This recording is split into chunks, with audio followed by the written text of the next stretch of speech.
Hi everyone, Jennifer Blevins-Smith with Integral Clinic Solutions, and you're watching my YouTube channel, Navigating the Business of Medicine.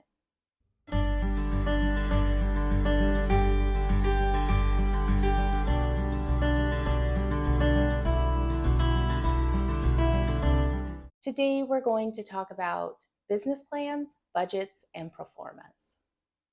All three of these are very important details that need to be fully executed before you open a practice.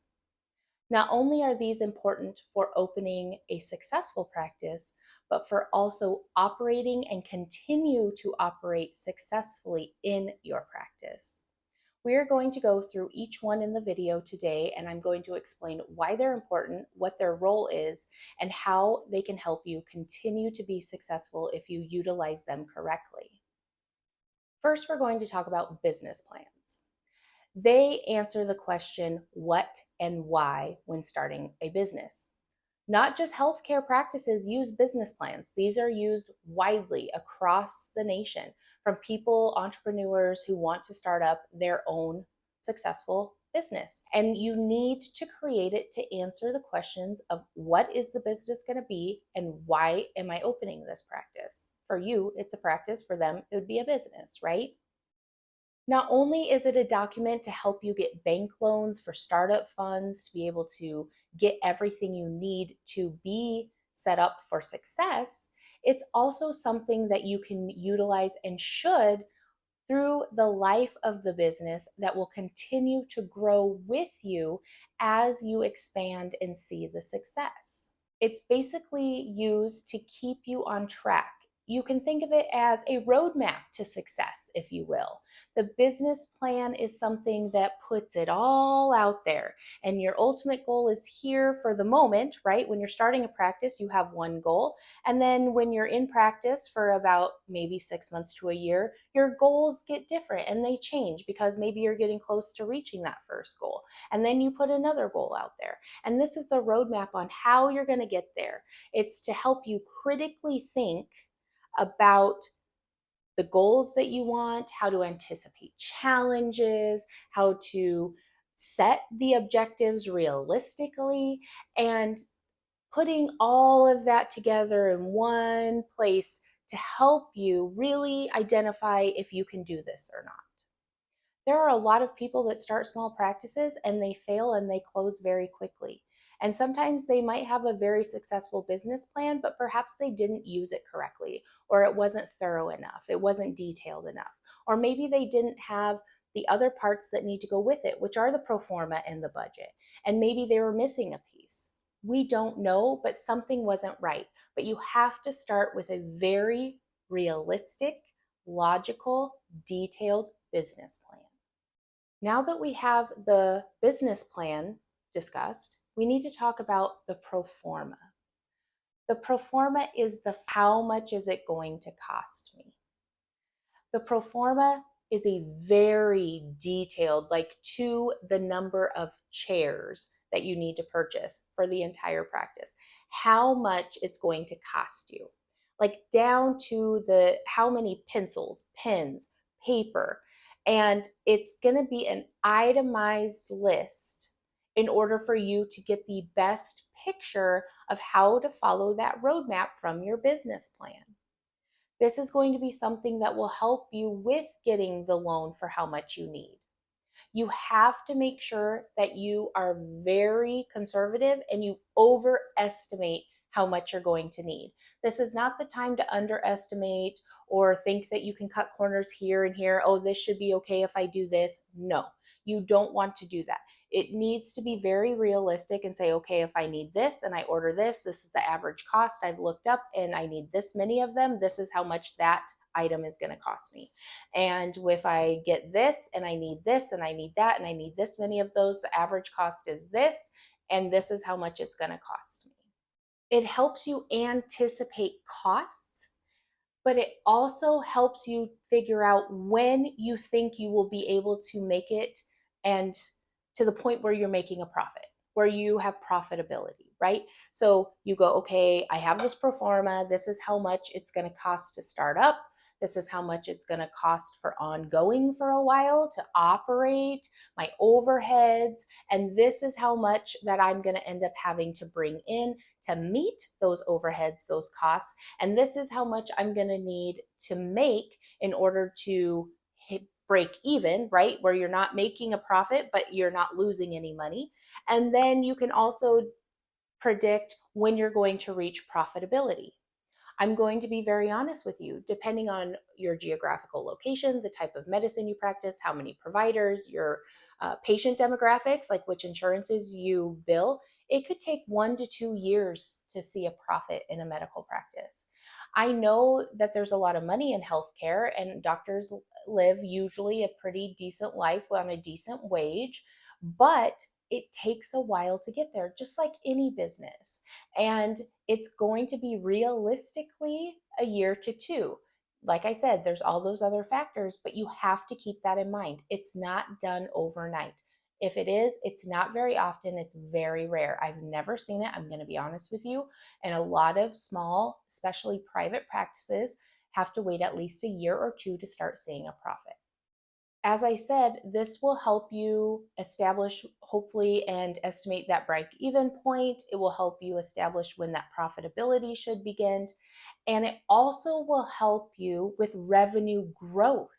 As long as you use it the way you're supposed to use it, you put every detail and expense on there, you keep it going, you follow your business plan with your pro forma as well as guides for this, you estimate ongoing costs and charges, you are definitely going to be able to get a very good and very confident idea of when those benchmarks are going to happen.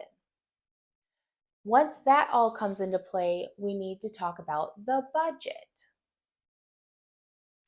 The budget is the financial game plan of the business. The budget works hand in hand with the business plan, with the pro forma, but it has its own special purpose because it's going to help you financially decide, okay, we're going to do this, we're going to do that.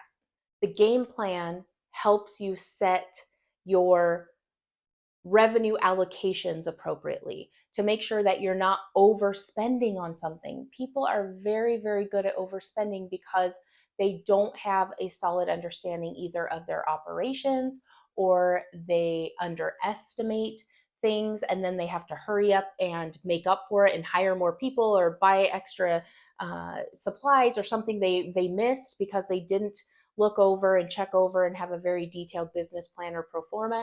And then what happens is you're overcompensating and then you overspend. So your budget will help you with that, help avoid the overspending. There's going to be some times where it's going to be necessary or it's unavoidable, but you want that to be as minimal as possible. And hopefully, if you really do this all correctly, it won't happen. The other things that a budget can do is help you prioritize your expenses, which is very important. Going back to your pro forma, where you're forecasting those expenses and your ongoing expenses, especially. You're going to be able to save money at some point after you hit that profitability point from your pro forma. That's when your budget will help you be able to start saving and also prepare for emergency situations. Oh my gosh, a huge piece of equipment went down and I need to buy a new one. Oh my gosh, I need to hire another provider because of I'm having surgery or something and I wasn't anticipating it, and now I need to have somebody come work for me while I'm out. There are situations in healthcare business, just like any other business, things happen that you are not prepared for, you're not aware of ahead of time, and you have to be able to flex. And by being able to have a savings plan for your business and also prepared financially for emergencies, you will be doing very well. And that's by budgeting appropriately. But the budget won't work unless you have a strong pro forma, and the pro forma is going to help you with the business plan and keep you on track for your business plan. They all work together. So if you're planning on starting a practice and you haven't put a business plan together or a pro forma or a budget or any, or maybe only one of the three or two of the three, you need to do the other one. You need to make sure that you are looking at everything and that you're being realistic.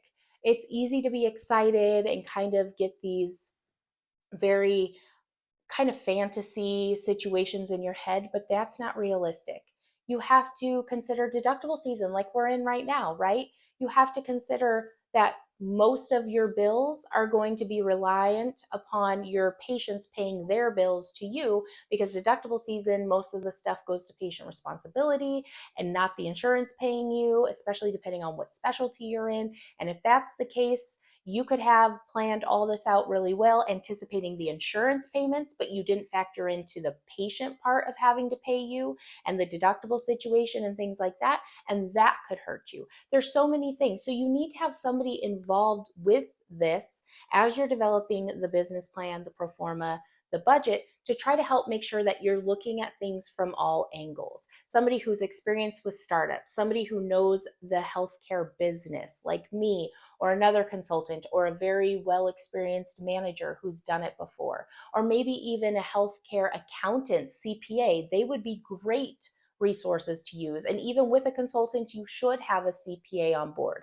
a bookkeeper, somebody to be looking at all of the different angles. Because I might be looking at one thing like the patient payments and the insurance payments, and they might come in and go, what about your taxes? What about uh, your staff costs, when it comes to paying for their healthcare and their wages, and how all that charges you with your state's taxes, if you have state income tax, and the federal taxes and business tax and all of those fun things. Like, that's their area of specialty. So you want to make sure you're bringing in all the specialists from the different areas to be able to help you make sure you're looking and getting a whole accurate picture before you jump into this. As a reminder, business plans should be updated at least once a year, or if any major changes are made to the business. You should go back to the business plan, make sure you're on track, you set that new goal, and how are you going to get there, and you reassess everything. It should be updated once a year. Again, stressing you should work with professionals, not just during the startup period, but ongoing. You should have a bookkeeper and a CPA that you work closely with, and that they work close together on your account as well. That's going to help you be successful financially. You need to anticipate delays in all of this, kind of like I mentioned the patient payment situation, but you need to anticipate credentialing delays, insurance payment delays, because those happen as well. And what about issues with staff that you can't handle or that are affecting things that you don't anticipate? All of that can affect cash flow, and it needs to be thought about. Unfortunately, like I said, a lot of practices aren't starting to make a profit in the first year or two. And a lot of doctor owners don't start taking a full wage for about that time, because they need to pay their overheads, their loans, their staff first. And so they're not able to take a full paycheck for probably a year or two, because of that profitability point and making sure that everything else is paid first. Hopefully you anticipate that in your pro forma and your budget of when you think you'll be able to take a full salary. But that is very important, that usually you get paid last, and you have to be patient. If you try to rush things, if you try to add too many things to your business plan because you're hoping that will help make money faster, I'm going to tell you from experience, it usually fails. Less is more, to be honest with you. Focus on what you do well, focus on doing something very well, and then you can expand from there. So just as a recap, I have it written down so I can let you know. Business plans lay out goals and strategy. The pro forma estimates financial requirements to meet those goals. And then your budget helps you stick to the plan once money starts flowing into the business or the practice, if you will. If you have any questions or comments about this, I would love to help you, so please leave that in the comments below. Smash the thumbs up button if today's video was helpful. Subscribe to my channel if you haven't already, and please share this with your colleagues whom you feel would benefit. Thank you so much for the support. We will see you next time. Bye-bye.